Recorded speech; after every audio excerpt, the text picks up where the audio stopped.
The next day, Layla wakes up to find her phone has no signal and the Wi-Fi is down, and when she comes downstairs, she discovers her whole family is gone as well. Desperate for answers, Layla hits the streets on her bicycle, but this turns out to be a citywide phenomenon and she can't find a single living soul. As soon as she makes it to the hospital, she confirms even Asim has disappeared. Not knowing what else to do, Layla keeps exploring the city asking for help and eventually she manages to find two kids, Terry and Camille, who have gone through exactly the same. Their phones don't work and they haven't seen anybody else. Deciding to stick together for safety, the trio goes to the police station while unaware something is watching them from afar. Communications in the station are down too, but they do manage to find a guy named Dodji, who is in handcuffs. The trio releases him and tries to explain to him what they know so far, but Dodji doesn't want anything to do with strangers and hotwires a bike to get away. After getting their hands on some bicycles and a gun from the police station, the trio keeps exploring the city, but it isn't until night falls that they finally find something. On a bank's building, someone wrote SOS using the window lights. The kids get into the elevator, which is stopped midway to allow a mysterious creepy voice to interrogate them to know their intentions. It also makes them drop their bags and the gun before allowing them to reach a floor and get out. The person behind the voice turns out to be Ivan, the son of the bank's CEO. The group goes to the last floor to get a full view of the city, but there isn't movement anywhere. Ivan also points out he doesn't remember going to bed last night, making the others realize they have the same issue. Afterward, they take a very fancy car from Ivan's father's collection to keep on exploring faster, although the GPS doesn't have signal either. When they enter a tunnel, they're shocked to find Dodji on the ground with a wound on his chest. Someone had shot an arrow at him. Thankfully there's an ambulance stuck in the tunnel too and they put Dodji inside to take him with them, which Ivan doesn't approve of at first. However, he quickly changes his mind when more arrows begin coming after them, meaning whoever shot Dodji is still around and ready to kill. Driving the ambulance at a very high speed, Layla takes the group to a fancy hotel, where she removes the arrow from Dodji's chest. Afterward, the group decides to stay the night there and take advantage of its luxuries, although first they make sure to block the front door. Moments later, it is revealed that the presence that has been watching them is a drone. The kids can't see it, but they do hear a weird noise outside the window and decide to share a room not to feel scared while they sleep. The next morning, while making breakfast in the hotel's kitchen, they find a newspaper with an article talking about a small leak at a nuclear plant just 2 kilometers away. A possible evacuation would explain the lack of people, although the article is from 2 weeks ago. Their chat is suddenly interrupted by Dodji, who has finally woken up and come to grab a bite as well, but he refuses to answer the group's questions about what happened in the tunnel or to show gratitude to them for saving them. Ivan finds this suspicious and Dodji misunderstands it as an attack on his race, so he stomps out of the building to find another bike to get away. Layla and the others follow Dodji in a car, but they can't even reach the edge of the city because they discover the entire area is surrounded by a mysterious hot fog that burns your throat if you get too close. When Camille accidentally drops her glasses, the fog melts them, and in Ivan's opinion this proves some kind of chemical accident, meaning their families somehow left without them. Now that she doesn't have her glasses, Camille can't see anything, so they drive to her house to get a new pair. At first Ivan doesn't want to join them and prefers to stay in the car to work on the radio, but soon it starts raining and he changes his mind. When he gets out of the car he accidentally hits the gear stick, and the vehicle slowly moves away without the kids noticing. Inside the apartment, Camille finds a spare pair of glasses, but it also finally sinks that her mother isn't around anymore, causing Camille to furiously start wrecking the place because it actually belongs to her stepfather. It isn't until Layla hugs her and offers her support that Camille calms down. Once they're done, the group discovers the car is gone, but thankfully Layla finds it inside a very dark tunnel. To her surprise, there are some noises coming from the radio, but the real shock comes from finding a masked man in the backseat. This is Blade Master, the guy responsible for the arrows, and now he has a knife that he intends to use on Layla. As soon as she sees him, she rushes out of the car and rejoins the group so they can run away together.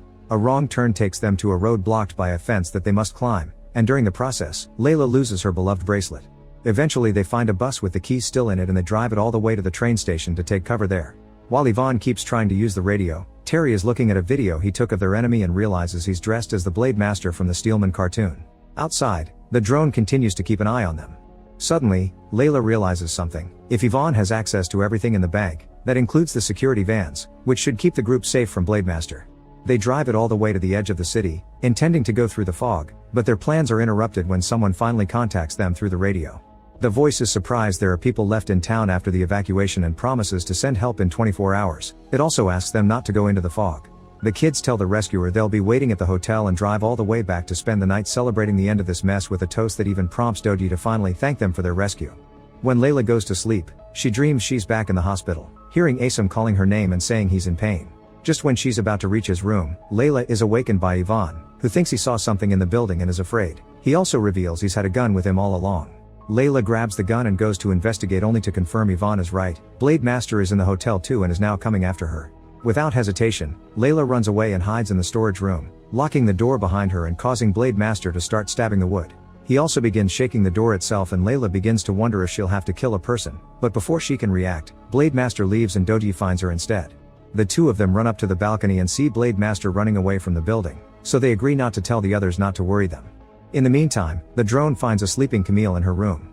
The next morning, while everyone relaxes, Doji leaves on his bike claiming there's something he needs to do, but he'll be back in 2 hours. Using a telescope, Terry notices the fog is coming closer, making Layla worry about Doji's safety and prompting her to go looking for him. Eventually she finds him inside a church, leaving a letter at a little altar. As soon as Doji hears about the fog, he agrees to return sooner than planned, but he also has a surprise for Layla. He's recovered her bracelet, a gesture that Layla finds very touching and inspires her to share her story. However, before she can even say one word, they see some fireworks in the sky coming from the hotel, meaning the kids are in danger. Doji and Layla rush back to the hotel, where Terry and Yvonne explain they heard Camille scream. Her door is locked, so Doji forces it open with a fire extinguisher, but it's too late. Camille has disappeared. At that moment, the drone appears in the hallway and asks the group to follow it if they want to see Camille again. Driving the security van again, the group follows the drone to an abandoned building, where only Doji is allowed to enter. Layla doesn't like this idea, so Doji tells her she can come after him if he doesn't return in 10 minutes. Before he leaves, Layla gives him the gun and a tight hug. Doji goes inside and is welcomed by the drone, but 5 minutes pass and there is no news from him. Refusing to keep on waiting, Layla grabs a weapon from the security van and rushes inside before the 10 minutes are over. The building is an abandoned lab filled with trash from wall to wall, including Steelman comics on the floor. Unfortunately, by the time Layla finds Doji, it's too late. He's already been killed. Blade Master takes advantage of Layla's distraction to jump on her to kill her, but luckily Terry shows up and knocks him out with a quick hit to the head. Then, Layla removes the mask and discovers this isn't a man, it's a young neurodivergent boy called Remy. Moments later, after giving Doji a proper burial outside his church, the group ties Remy up and tries to make him confess Camille's location. Remy won't talk and this makes Layla furious, even prompting her to want to kill the guy, but Terry stops her just in time when he notices a sticker on Remy's clothes belonging to his mother's association that helps people with disabilities. Remy can't talk because he's mute, and there's no way a guy that depends so much on charity could have had the resources for this crazy plan. Layla accepts not to kill him, but she doesn't release him either. Afterward, Layla checks the letter Doji had left there earlier and discovers he had written it for his mom to apologize for shooting her husband. He wasn't evil, he had only wanted to scare him off because he hurt her. At that moment, a noise startles everyone. The radio gets in contact again to know why they left the hotel. The kids inform them they're in the church now and the voice starts laughing, calling him as gullible as Remy, who he refers to with a slur. It had always been the real Blade Master talking to them on the radio, which explains how he could always find them, and now he puts Camille on so they can hear her cry for help. Suddenly, an explosion goes off outside and destroys various sections of the church walls, allowing the fog to get inside. The kids release Remy and bring him with them into the security van, which they use to escape. Once they're far enough from the fog, they discuss where to go next while Yvonne handles the radio, but he can't make it work again. In the end, they park the van near a bridge and try to rest for a while before taking any decision. Layla dreams of the hospital again and Asim tells her to hurry, but before he can indicate exactly where to, he screams in pain and Layla wakes in tears, clinging to Terry for comfort. Moments later, the radio picks up some noises that sound like animals, which means Camille and the real Blade Master must be in the amusement park. As soon as they make it there, they sneak into the tent and confirm their guess is correct. Camille is there, locked inside a glass cage while wearing a long white dress. The real Blade Master is there as well and turns out to be Saul, who should be dead. He wants Camille to marry him and keeps referring to the members of the group with slurs. Remy still has the blades from the costume and wants to attack, but Saul sees him first and kills him with an arrow.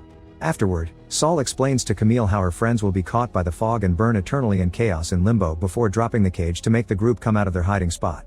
Saul isn't scared and comes face to face with Layla's weapon as he tells the story of a fire breaking out near the amusement park and asks her to wake up. Layla can't take his taunting and shoots him, but it just makes Saul laugh before he takes out a suspicious sheet of paper from his pocket. While Terry and Yvonne free Camille, Layla takes the paper with her to the amusement fair as she finally begins to remember what happened the night before it all began. While she had been having fun at the fair, she came across all the members of her current group, and the fire caught them there. It turns out all 5 of them plus Remy are actually dead, and the paper is a flyer announcing an event in memory of the victims.